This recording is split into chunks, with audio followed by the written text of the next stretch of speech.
Hello again, YouTube. Southern Knife Hobbyist here, helping to feed your knife addiction with another knife talk. Today, we're going to be talking about folding hunters. A folding hunter knife is an American-style frame, or American-style knife that turned up in the mid-1800s and has been made ever since. What are the things that classify a knife as a folding hunter?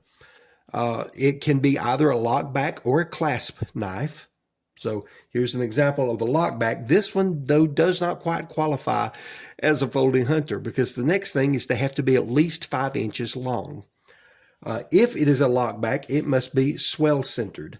So like your Buck 110s and knives like that are just under 5 inches. They don't qualify, and they're not swell centered. They're smooth. What we mean by swell centered is when you look at the frame here, it swells out in the middle. Sometimes they can swell out on both sides, which would be called a Coke bottle pattern. I don't have one of those, but I have requested pictures, and if I get those, we'll insert them here and talk about those for a moment. Here is an example of a Coke bottle pattern sent to me by a fellow member of AAPK, All About Pocket Knives. It was made by North American Cutlery from Wichita, Kansas. Note that it has the saber ground blade and it has 2 nail nicks, the small one up top and the long pull nick. And here is a newer knife by Great Eastern Cutlery. The pattern is almost identical in design. And lastly, we have a case, model number 5111.5. It's a lockback folding hunter with a swing guard. The guard folds out along with the blade to provide protection for slippery hands if a hunter is using it. So it can be either a swell-centered pattern, and there's variations of that, swell-centered pattern lockback, or it can be a clasp knife. Here's an example of a clasp knife, which is, you see this one is the 5 inches. This one is a true folding hunter. It does not have a lockback, but a clasp knife, the end of it curves up.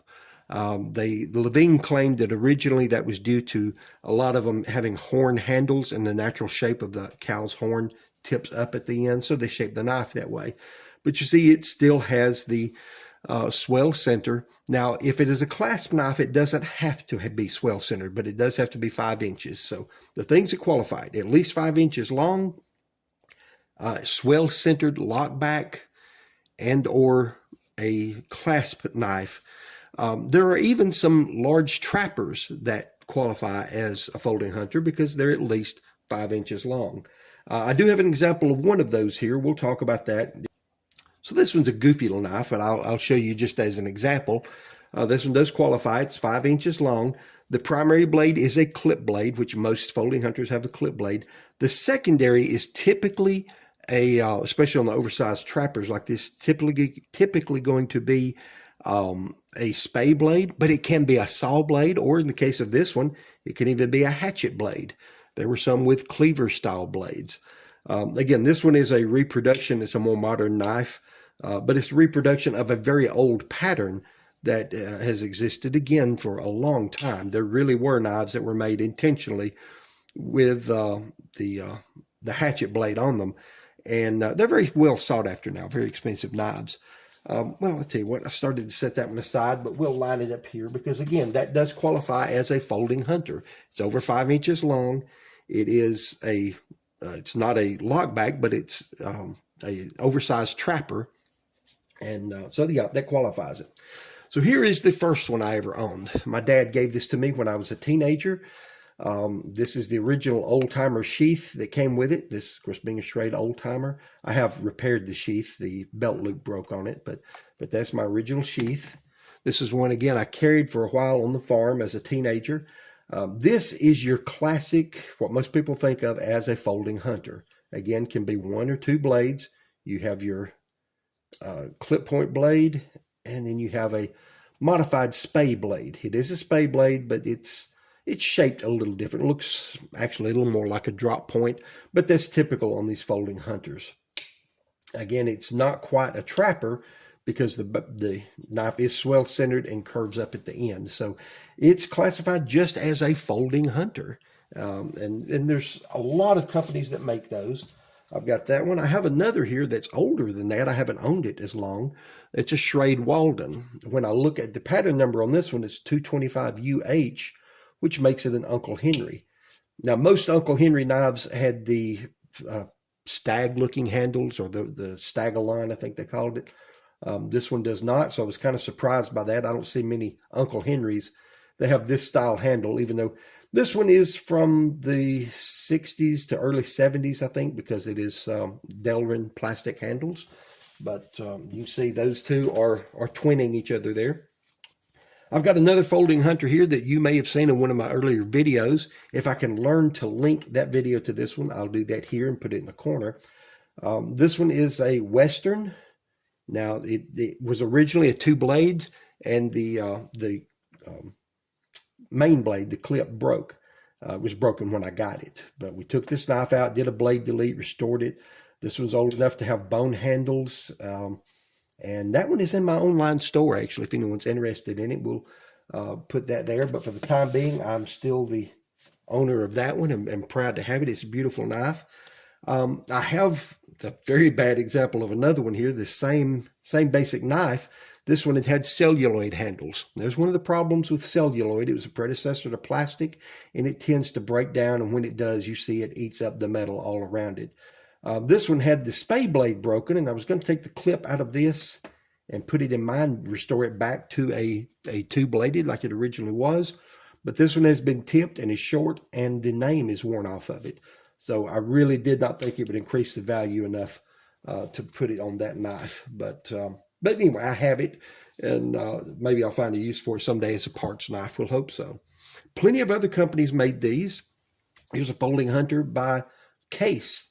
This one was a 6265 SAB. We'll talk about that for just a moment. It was originally a 2-blade. The other blade was broken. I did a blade delete on it. The handles were busted. I did a poor job. It's my first time working with it, but this is moose antler handles. So it was very flat, very easy to work with, but the pith shows through, which is that soft center part of the antler, and I should have thinned it down even further before I put it on, but that's how you learn, is by making mistakes. Now, the SAB in the model number has to do with the saber grind blade. Let's talk about that for just a moment. I'll compare it to this Uncle Henry.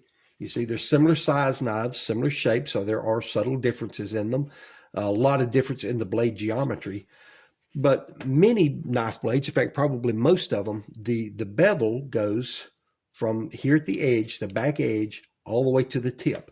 So in other words, when they grind it from here all the way down, from here all the way down. So you see it's just one solid bevel from the back of the knife all the way to the edge, or at least until the secondary bevel where it's sharpened. A saber grind does not. Your bevel, you see the line about right in here, if I can catch that in the film just right. You see your secondary grind goes from here to the edge. So the thickness of the blade remains thick, at least half of the width of it, and then it thins down. So it doesn't come to quite as sharp an edge, or it's a little more difficult to keep that secondary bevel at a sharp edge, but it makes for a stronger blade. Just another way of doing it. They make them both ways in many different companies, but Case and the model number, if it had SAB on the model, then you know that was a saber grind blade. Just a different way of grinding them. I got a few more we'll roll through real quickly here. This one is a Frontier. Frontier was made by Imperial, was one of their names. You see this one is very, very close, probably closest in design to the Schrade. I think, and this is just my opinion, I think it was probably made in the Schrade factory. They can't prove that one way or the other, but when I look at the pin designs, pin shapes, the only difference I see is this one does not have a hole for the lanyard. Not all of them have it. Even the clasp knife style do not all have that, but many of them do, and that's something to make use of. Got a couple more just to roll through real quickly here. Here's one I have been working on. I'm not finished with it yet, but it's for a customer. This is a Queen. So many different companies made these. Queen, I think it's a number 39. That one is a pretty knife. It will be very pretty and very beautiful when I'm finished with it, hopefully. So that is, again, a customer's knife, and that's a video that we're working on. I have an unfinished one here that's by Ka-Bar. I had started rehandling this knife. Again, this one has a saber grind, and you see the unground edge comes, or the secondary primary bevel comes way out here. So very thick, sturdy blade. I'd begun putting antler, or just, excuse me, horn that come from a pronghorn antelope. But about the time I got it glued on there, it started peeling loose and breaking loose from the liners. So yeah, antelope antler or antelope horn is probably not a great knife material to use, but I'll need to remove these, put some different handles on there, just because that one was not very stable. And the last one I've got to look at today, and this is one of my favorites, even though it's the newest knife out of all of these, and this is a Bear & Son. Bear & Son folding trapper. Again, saber ground blade. You can see that, but very, very thick. You can see a lot of difference in the blade geometry, let's say between this and the case, although this case is worn, but you still see there's a lot of difference in the blade geometry. Little difference between it and the Schrade even. So, you know, even though these knives are very similar, the frames are very similar, you do see differences in them from the different manufacturers. But Bear & Son it's so gorgeous. This one, of course, has the bone handles, and when they want to, there are a few companies that do bone handles better than Bear & Son. These just have so much color to them and texture to them. I love that pattern. These are carbon steel blades. They've not yet begun to patina.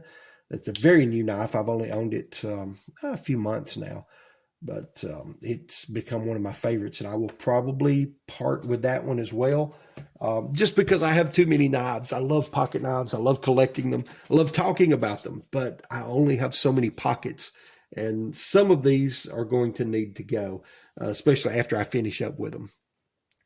But anyway, so I hope this has been a little bit informative to you. Hope you've learned some things about it. I may throw in some more pictures and things at the end and discuss some more, but as I get those. But otherwise, until then, may God bless you. I hope you all have a great day, and I hope 2025 is a wonderful year for all of us. Take care. Bye.